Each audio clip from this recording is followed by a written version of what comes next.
You're listening to Two Bobs, conversations on the art of creative entrepreneurship with David C. Baker and Blair Enns.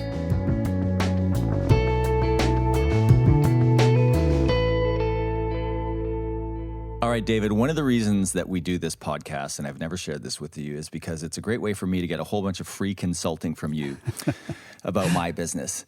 And I feel bad. I've been listening to some of the podcasts that we've pushed live, and some of them were recorded so long ago. It's like I'm enjoying I can't get over how much fun it is to listen to them. And I'm listening to the advice you give.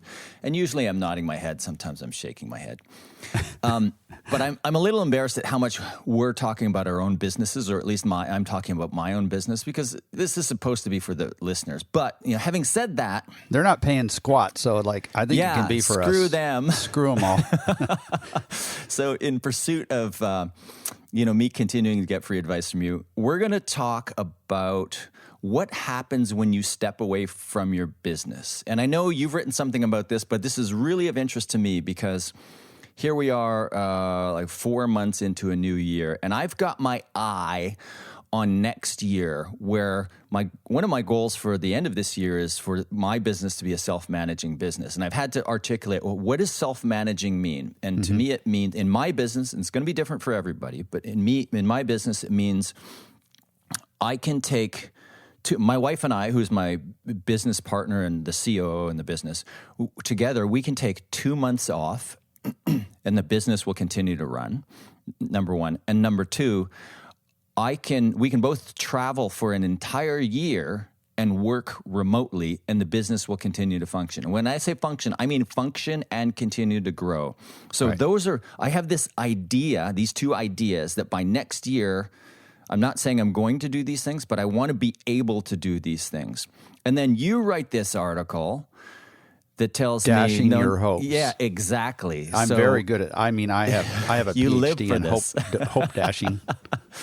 So, what happens when you step away?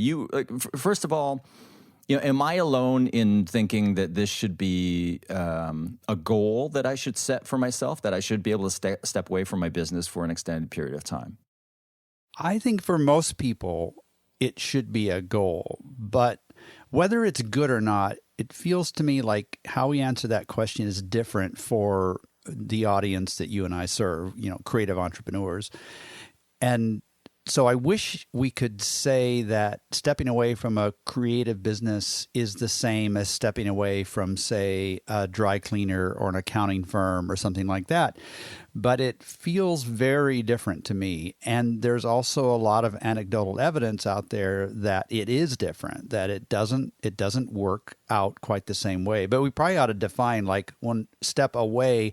I don't mean like for 2 months. I think that's very reasonable. In fact, I think if you can't step away for that length of time, then it's a sign of a poorly run business. But when I mean step away, I mean more like the second half of your question, like a self-managed business where, let's say you concentrate on a side business, and this one sort of runs on its own, and you check in every 3 months and it sends you a check as if it was like on autopilot. That's more the sense that I'm talking about, that these businesses don't run very well on autopilot. Should they? Probably so, but we don't get into these businesses. Our clients don't get into these businesses for the same reasons that everybody else does, it seems like, and that has repercussions. Yeah. This is so timely. As you're talking, I'm thinking, I received 2 emails this week from clients, and one said, moving to my retirement home in, the usual retirement place, but going to continue to run the business. That's okay. I've got a really good partner up there who will be the face. And the other one in another part of the planet, he's lamenting, I really don't want to do this business. I want to make art. So help me figure out how I can kind of make art and then put in an appearance one day a week so that my partner will still think I'm worth keeping around. There's something. I love that. Yeah, I'm paraphrasing, and if he's listening to this, I'm gonna hear about it. We just lost a subscriber. I'll look at the stats. Yeah. Yeah. And I just got an email too from actually it was a phone conversation yesterday with a client of mine who's running kind of a medium-sized firm, and he has wanted to switch more to a strategic consulting sort of a model that he's leading, and basically dispensing with a lot of the implementation. And so, of course, as we talk about how to make that transition, I said, so what's going to happen with the existing business? Are we going to spin that off or sell the accounts or sell it to an insider or whatever? And his response was, no, that's going to continue as is. It's going to continue to write me checks and fund this new entity that and like immediately I realized that he was making some assumptions about how that business could run without his constant presence. It's the same sort of an idea. So this seems to be something where, you've seen the patterns over the years and you've probably had ideas on it for a while, but you've recently become quite resolute in what you believe about what happens here. So let's talk about what happens when a principal steps away for an extended period of time. First of all, are there any good things that happen? Yes, for sure. The one that I hear consistently principals say is that, wow, I discovered I'm not as essential to the day-to-day happenings, which is exactly true. And it's something they should realize, because when that's the case, then they quit inserting themselves in the daily happenings. Like I've always just kind of chuckled to myself. You hear about a principal getting ready to take a 2-week vacation somewhere, and they've worked so hard up until this point, and they really do not want to be bothered. So on this 2-week vacation. So maybe they're going to Europe or something. And so they put up with extra long hours getting ready for that. And the express purpose of all those extra hours is so that they will not be bothered. Okay. They don't want to be bothered. That's the key point. All right. Now, when they get back, it flips, because they do want to be bothered. In other words, a lot of these principals, they'll never come out and admit that, but the truth is that they don't want to be bothered on vacation. They do want to be bothered when they're not on vacation, because it feeds a certain sense of how essential they are to the process. So back to your question, what are the good things that happen? One of the things that happens is they discover they're not that essential. In fact, the people say, things ran better when you weren't here, right? That's one thing that happens. That's good. The other thing that happens is that they get their heads clear again about the bigger picture, and because they're not messing around with all those little details, they're thinking of bigger, more important things that only they can do. So yes, some good things do happen. Okay, and then the flip side of that is some bad things happen. So what are the things that you are foregoing or opening yourself up to on the negative front when you step away for an extended period of time? Yeah, and I think our minds need to go to, first of all, to the things that only the principal can do. So if a firm, this fictitious firm we're talking about, is well positioned, then we don't have to worry about anything until maybe 5 years down the road. But whether that's true or not, no big decisions around the positioning of the firm will be made. And that's because positioning, even though any positioning decisions you make have to be socialized with all of your people, especially your key people, you don't want it to be a democratic decision. That decision has to be made by the people whose butts are on the line. Those are the principals, the shareholders. So if those decisions are being made by other people, they're getting watered down, or they're not getting made at all, which is usually the case. And so that's the first thing that suffers. No big positioning decisions. Yeah, and it seems to me that it's an issue of them not being made at all, and it's an issue of it might beg the question, well, how often do you need to make an adjustment to your positioning? And it's really about keeping your eyes on the horizon, on the future, as it is the CEO or the owner's remit to do. And then seeing things that are changing or might change, and then making a shift really early. Ideally, it's really early. Right. And that is the domain of the principal. And you see the principals who struggle with that are the principals who have their eyes kind of down at their feet, dealing with the day-to-day. So it's interesting. In some ways, you say, once you come back from this 2-week vacation, you might, and you realize the day-to-day takes care of itself, you might actually be in a better position to kind of cast your eyes back to the horizon and make the adjustment. But it's not going to happen. Your people aren't going to make those changes. No. They're just not going to see the opportunity. And when opportunities in the real world present themselves, and that usually looks like a potential new client, they're more likely to take something that just represents revenue than something that represents kind of a step towards a strategic direction.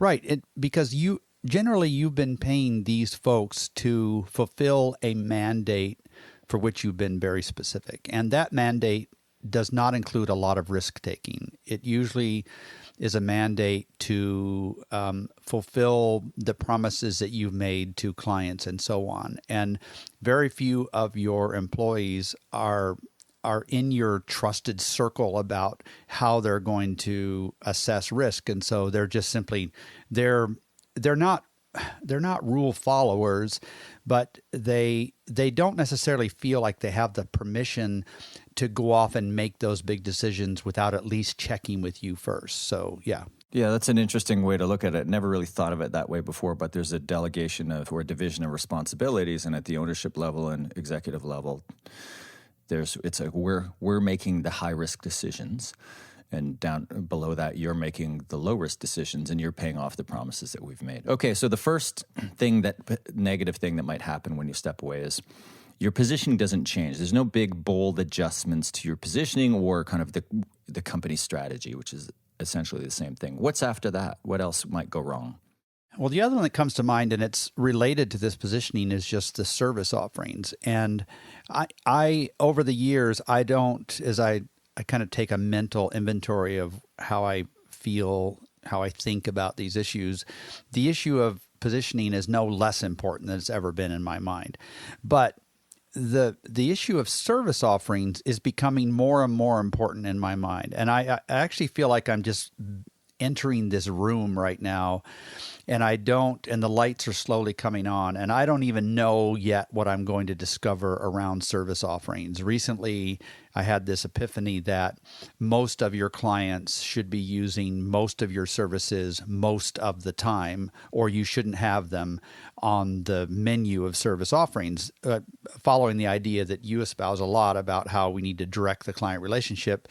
And if we're positioned well, then our clients are going to be somewhat similar, and the processes we take them through are going to be somewhat similar. Thus, the service offering should be somewhat similar. So all that to say that service offerings, if they're viewed appropriately, are very strategic choices, and those suffer as well. I'm curious, like you and I have never really talked about service offerings too much, except maybe we have talked about having some sort of a diagnostic early in the process. You've been a big believer in that for many years, but other than that, we haven't really talked about service offerings. Where's your thinking on service offerings these days? When you're describing it, I'm thinking about buyer types in the pricing world. And when you describe somebody who uses most of your services most of the time, that's a description of a relationship buyer. So it's not that they're buying on relationship, and salespeople make the mistake of thinking that when they hear that term that, they can try to build a relationship and people are buying a relationship. No, what it means is they're buying kind of a deeper, longer term, more complex relationship where if we invite you in, we are going to expect to buy many of your service offerings, and you're going to become deeply ingrained in our business. And so it makes sense to think, for many firms, to think about building and I haven't thought about it deeply either, but as you talk about it, I see that it makes sense for many firms to think about being clear about the fact that they are looking to do business with relationship buyers. And then there are other firms where, maybe it's app dev, I don't know, just to pick an example, where it's more SWAT team-like. You get in, you do the project, you command a high margin, you get out, you move on to the next project. Right. I think either of those paths are valid, and I think in most firms there would be a kind of an ideal profile or mix of those types of clients. But it certainly is a lot more stable, and probably, I don't know if it's more lucrative, potentially more lucrative to focus on relationship buyers and to have these conversations with prospective clients where you say, listen, we're not in the project business. That's the language that we model all the time. We're not in the project business, so we'll take this project on. But the understanding is that if the project goes well, we're going to do more work together that looks like X and where your minimum spend is Y. Mm-hmm. Yeah. And we can model out what that relationship will look like, assuming that you want to move forward. But we're not just sitting here taking orders as you look through the menu. It's more of a fixed price sort of a menu, right? That Yeah, and we understand that the project that we're agreeing to do is a test of the fit, and then at the end of that project, we'll sit down and see if it makes sense to keep going. And I just said fixed price because I don't know how to pronounce that in French. Do you know how to say fixed price menu? Well, it would be, was it prefix? I don't know. See, I didn't want to embarrass myself like you just did. See, I'm the Canadian. I should know this. This is an official language. Yeah, I know. My book's been published in French.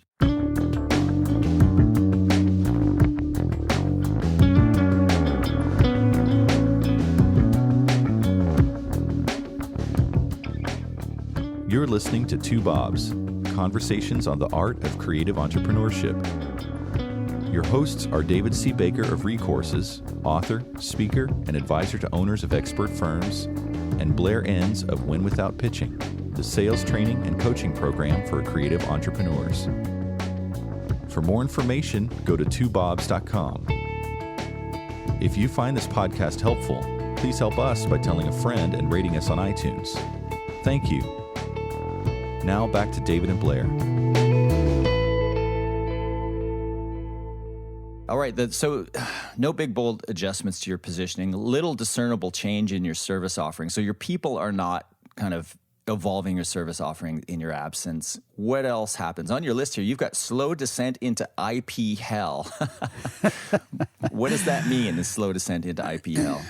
Well, so, positioning is made up of so many different elements, like what we do for people, or which people I guess you'd say what we do for clients and what kinds of clients we do it for, and so on. But when you move up that positioning ladder, near the top, we're talking about owning your own IP, like having the black box, having various inputs, and then in a dark mystery, all these algorithms running, and then there's the output that no other firm could replicate. That sort of stuff does not happen with the principle there. Now, what's interesting about this to me, and I need to do more research around it, but so you have these firms, think of different kinds of firms. You've got firms where the principal is not all that smart. And I'm surprised you didn't stop me right there. No, I was just imagining, how many of our audience just put their hands up and went, that's me. That's not me, right. So we have some firms where the principals are not all that brilliant and where they have a lot of people who are in the same category. And then we have really brilliant principals and then a lot of helpers. And then we have average principals and really brilliant staff. And what's interesting to me is that the firms that are really thriving have brilliant principals and some brilliant people, and they're all rowing in the same direction.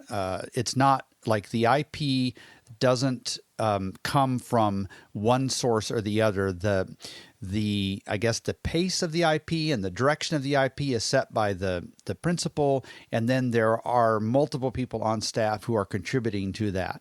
But And you don't lose that IP when the principal is gone for a period of time. It just stalls. It just doesn't develop into new things. And like my perspective for firms would be to say, listen, share almost everything in that black box and don't keep looking over your shoulder.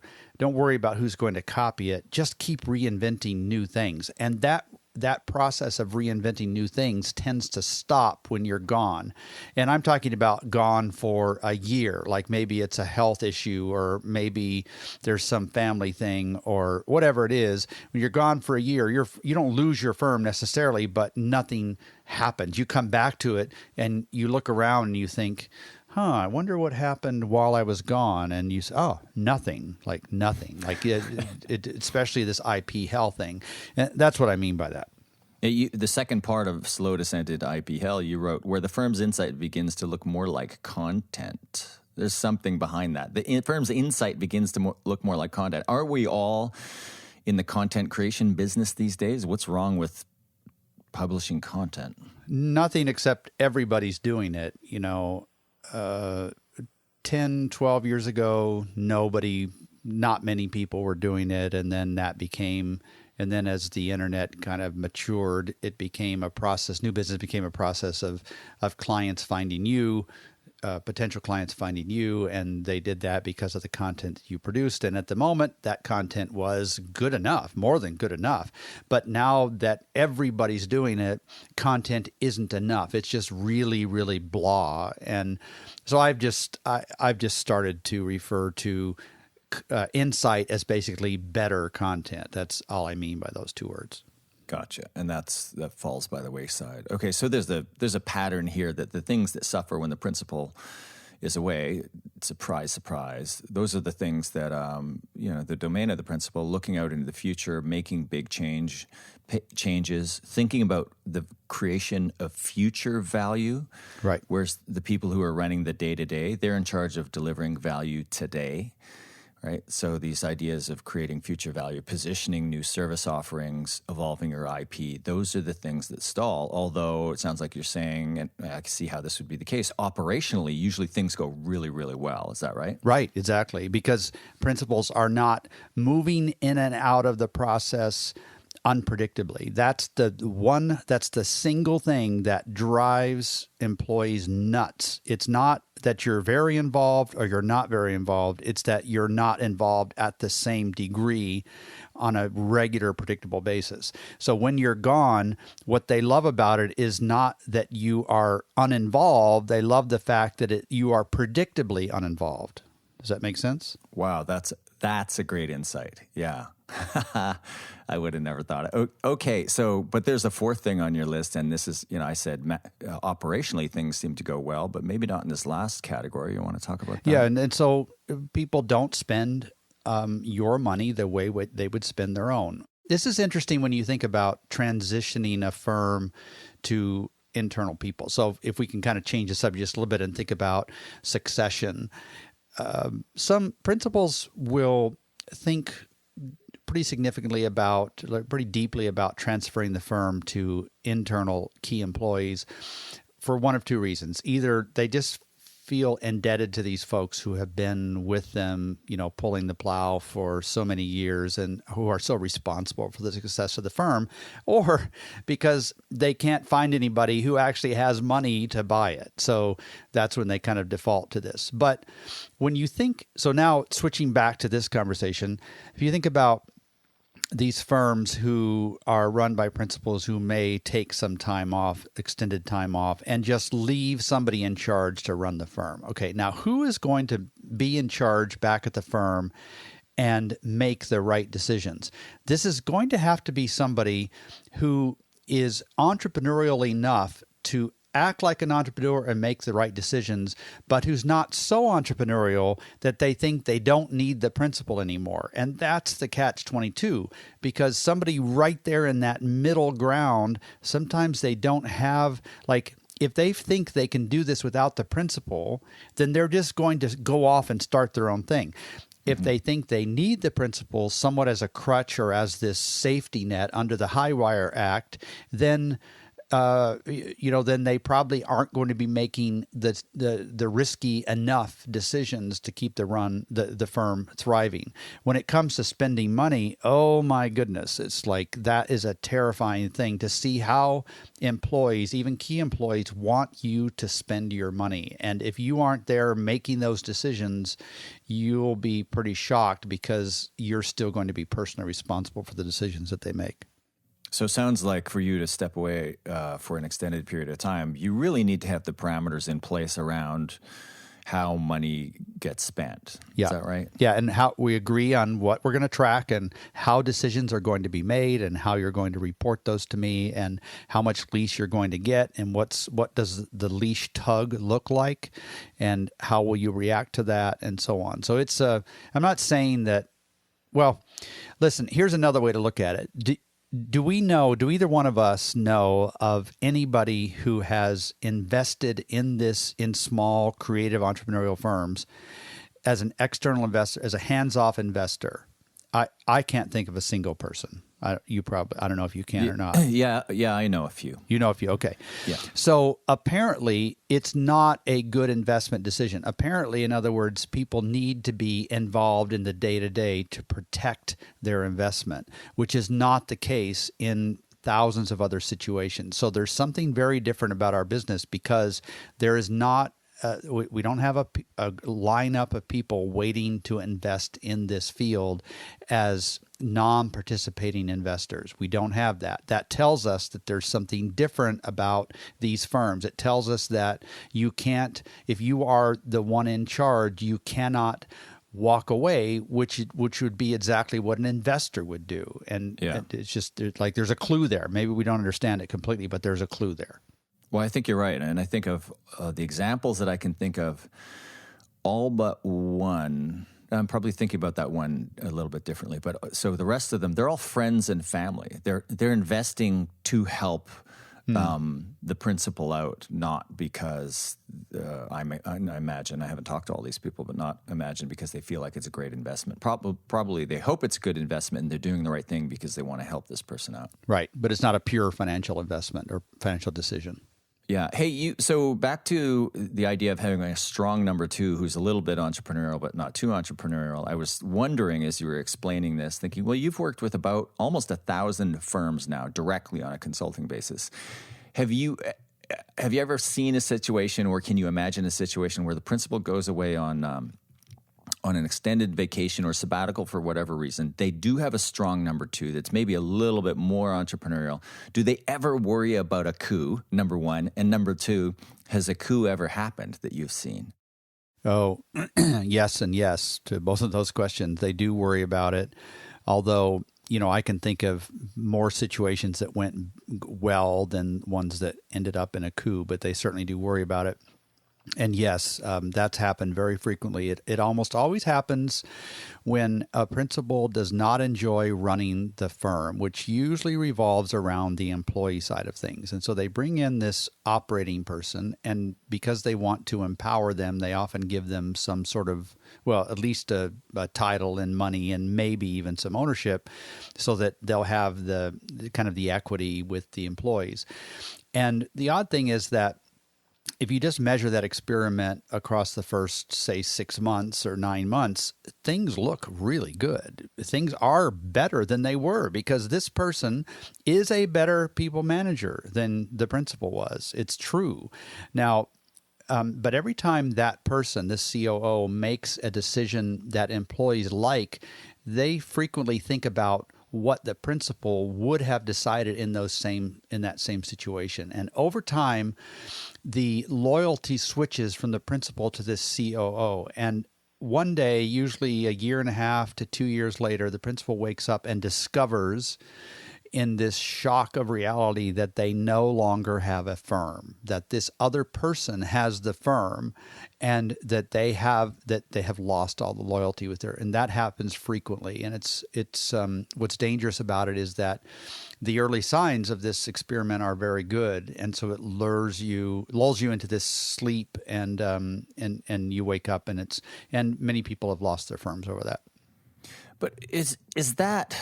Do you think that's the norm? I mean, it seems to me that when that happens, the principal is abdicating her number one responsibility, which is future value. Which is, so I'm imagining principal. She feels like, okay, I'm not a good people person. These people are driving me crazy. I'm going to bring in this really strong operations person, do all these things that you talked about.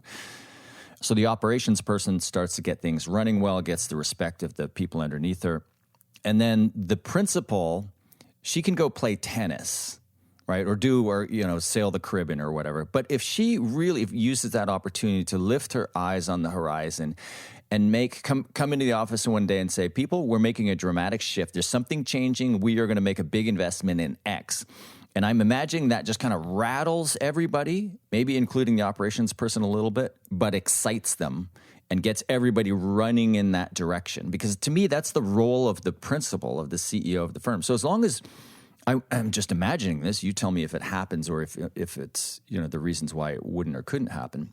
I'm just imagining if that CEO principal really does elevate herself to the CEO level and really does take that responsibility of future value seriously, then I think that would be a way for that person to hold on to kind of keep a spiritual hold of the firm, therefore ownership of the firm. Mm-hmm. Well, I think that could happen. We probably would need to make a distinction, and I don't know exactly where we draw the boundary, but when firms are large enough, they do need professional management, and those professional managers might not have any equity or might just have 1 or 2 percentage points, and that's not a danger to the firm if you have the right person in place.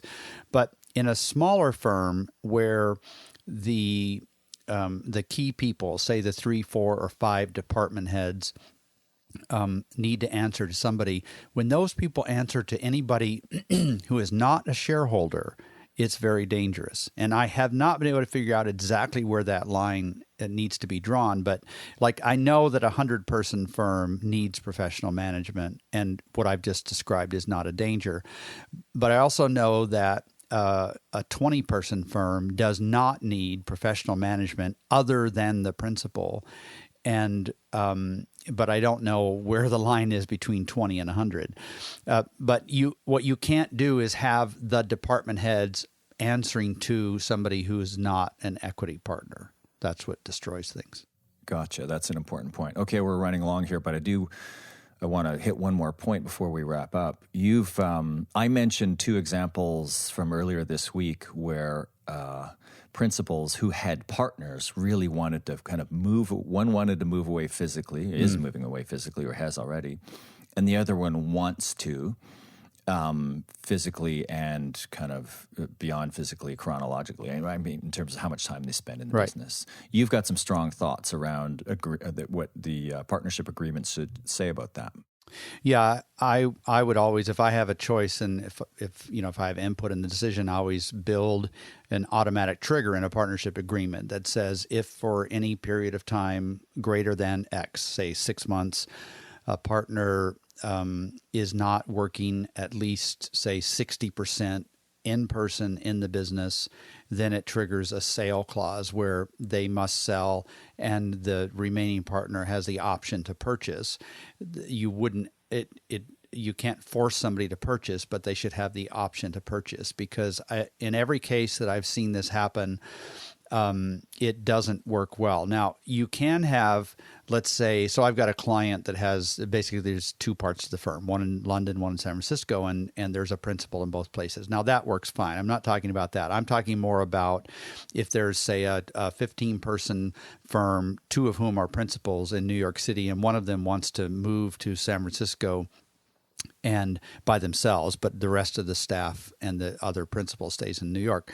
That's not going to work. There's going to be a lot of resentment build. Most resentment around partnership issues comes from this feeling of a disparate workload.